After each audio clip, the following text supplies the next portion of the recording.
China has this massive edge on rare earth minerals and materials. Gold and silver jumping to all-time highs as escalating geopolitical tensions boost the historic rally. Silver quietly did something extraordinary this year. It outperformed almost everything on the market. And while most people were watching prices, China made a move that changed the entire structure of global trade by restricting its supply of silver to the world. When one country controls roughly 60 to 70% of global silver processing and supply, that single decision can send shockwaves far beyond commodity markets and straight into the real economy. What's happening with silver runs much deeper than charts and speculation. To understand it, we need to separate silver from gold. Gold plays a role in trust, reserves, and money. Countries hold it to anchor confidence. Silver plays a very different role. It sits inside the real economy. It powers solar panels, electric vehicles, data centers, military electronics, and the infrastructure that modern economies cannot function without. That difference is exactly why China's decision matters. It explains why Beijing acted, why silver behaves unlike other assets, and why this move affects global markets, even for people who don't own any silver at all. To see why this shift is so important, we first need to understand how silver is actually priced. When people talk about the price of silver, most assume it comes from simple supply and demand. In reality, silver prices are discovered inside markets, and understanding how those markets work explains why today's situation is so fragile. There are many silver markets around the world, but two matter far more than all the others combined. The first is COMEX, the main US futures exchange. The second is the Shanghai Futures Exchange. Together, these two markets shape how silver is priced globally. COMEX is where most Western price discovery happens. The participants there are miners hedging future production, manufacturers locking in costs, and speculators trading price movements. What matters is that COMEX is primarily a futures market. Most contracts traded there never result in physical silver changing hands. Inside COMEX-approved vaults, silver is divided into two categories. Eligible silver belongs to someone and is simply being stored. It is not for sale. Registered silver, on the other hand, is available for delivery if a futures contract is settled with actual metal. That distinction is critical. Right now, COMEX holds only about 120 to 130 million ounces of registered silver. That is the silver available to meet delivery requests. Global annual silver demand, however, runs between 1.1 and 1.2 billion ounces. In other words, less than 10% of 1 year's global demand is sitting inside COMEX vaults ready for delivery. This gap exists because COMEX was never designed to supply the world with physical silver. It functions smoothly because most contracts are rolled over or settled in cash. Investors rarely ask for the metal itself. As long as that behavior continues, the system appears stable. But the moment participants begin treating silver as something they actually need to hold, the math changes very quickly. And that tension becomes even clearer when you look beyond Western paper markets and compare them to places where physical delivery actually matters. Under normal conditions, silver prices across the world stay tightly linked. If silver trades cheaper in one market and more expensive in another, traders step in quickly. They buy where it's cheap, sell where it's expensive, move the metal, and close the gap. That process is called arbitrage, and it usually keeps prices aligned. But that's not what happened here. The difference starts with how silver is traded in different markets. In China, prices on the Shanghai Futures Exchange reflect real physical delivery. When silver trades there, it represents metal that manufacturers can actually receive and use inside the country. In the West, prices on COMEX are mostly financial. They are paper contracts that are rarely settled with physical silver. On December 24th, that gap became impossible to ignore. Physical silver in Shanghai closed at roughly $78 per ounce. At the same time, silver on COMEX closed around $72 per ounce. That created a spread of about $6 per ounce. Historically, this kind of difference is extremely unusual. Most of the time, the premium between these markets is well under $1 and only rarely moves beyond $2. In normal conditions, Arbitrage traders would erase a gap like this almost instantly. They would buy silver where it's cheaper and sell it where it's more expensive. This time, that didn't happen. The gap stayed open for hours, even during a low liquidity holiday period when price differences usually disappear quickly. That tells us something important. Arbitrage breaks down when physical metal cannot move freely. Shanghai pricing reflects the real cost of securing guaranteed deliverable silver inside China. COMEX pricing reflects paper claims that most holders never intend to convert into metal. When those prices separate this sharply, it signals that physical silver is becoming harder to source. At the same time, inventory data shows silver steadily flowing out of Western vaults instead of building up. When registered supplies tighten and physical premiums rise, markets are sending a clear signal. And to understand why that signal matters so much to China, you have to look back at how silver once shaped its entire economy. To understand why silver carries so much weight in Beijing today, you have to look back at China's own history. For centuries, China did not run on gold. It ran on silver. Taxes were paid in silver. Large transactions were settled by weight, not by paper promises. Trade balances were calculated in silver, measured and counted as metal, not as currency symbols. From the 1500s through the 1800s, massive amounts of silver flowed into China from across the world. If foreign merchants wanted access to Chinese goods, silver was the price of entry. That metal became the backbone of the economy. It helped stabilize prices, supported incomes, and anchored the tax system for generations. Silver was not just money, it was economic infrastructure. That system worked until it was disrupted from the outside. In 1934, the United States passed the Silver Purchase Act, forcing the US government to buy enormous quantities of silver.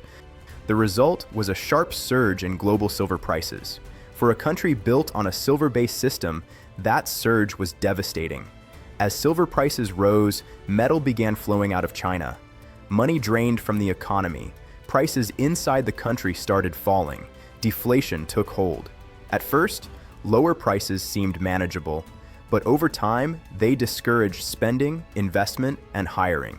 Economic activity slowed and contraction followed. By 1935, China had no choice. It abandoned the silver standard and moved to a paper currency system. Silver didn't fail as money. What failed was the assumption that a nation could base its economy on a resource it did not fully control. That experience left a lasting mark. It taught a clear lesson that still echoes today.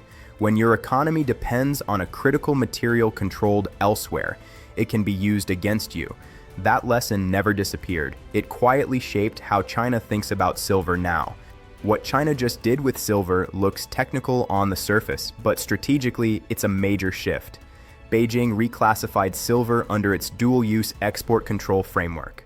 Dual use means a material can serve both civilian and military purposes. Once a metal falls into that category, exports are no longer automatic. Every shipment now requires government approval. This is not an outright ban. That distinction matters. A direct ban would trigger immediate political backlash and force other governments to respond. Regulation achieves the same leverage more quietly. On paper, China can say it is simply managing a strategically important resource. In practice, the rules are written so narrowly that very few exporters will qualify. Only the largest producers are likely to receive licenses, and even then, approvals remain fully discretionary. The real power comes from where China sits in the silver supply chain. Most silver is not mined on its own. Around 70 to 80% of global silver production comes as a byproduct of mining other metals, mainly copper, lead, and zinc. Once that silver is extracted, it still isn't usable. It has to be refined and separated before it can enter industrial supply chains. A large share of that refining capacity is located inside China. That gives Beijing influence, far beyond what mining statistics alone would suggest. Even when silver is mined in places like Mexico or Australia, there is a strong chance it still passes through Chinese infrastructure before becoming finished metal.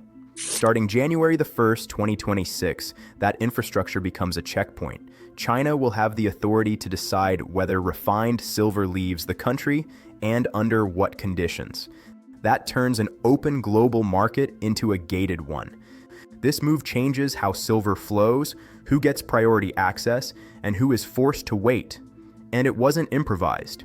This playbook has been used before with other critical materials, and the outcome followed a very clear pattern.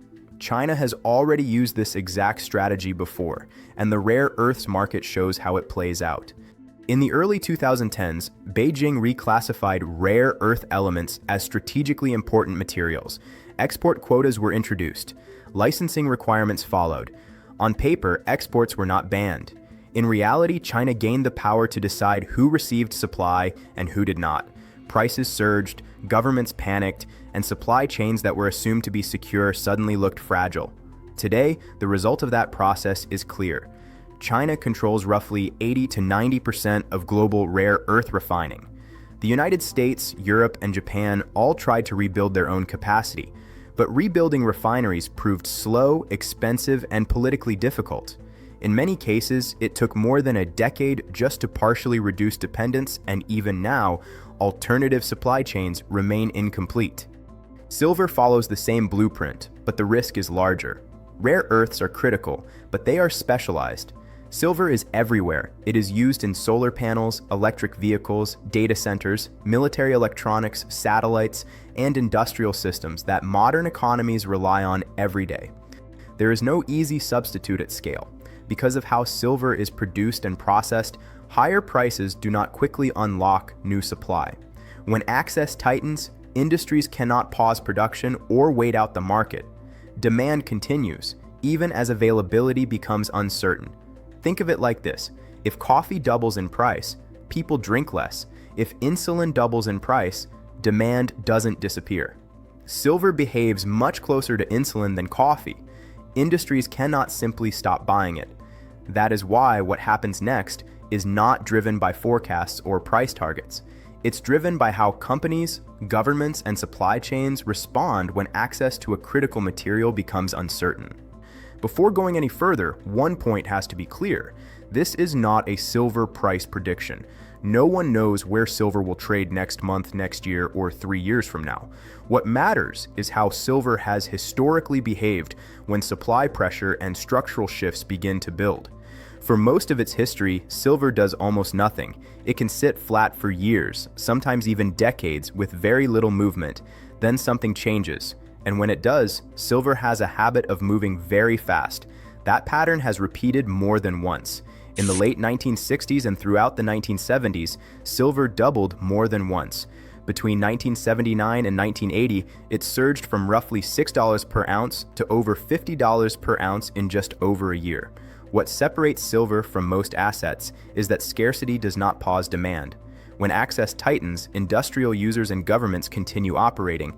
The need does not disappear even as prices reprice. That necessity is why price adjustments in silver tend to be abrupt rather than gradual. And once those adjustments run their course, capital rarely stays put. It looks for the next place where scarcity, policy, or geopolitics suggest that pricing has not yet caught up.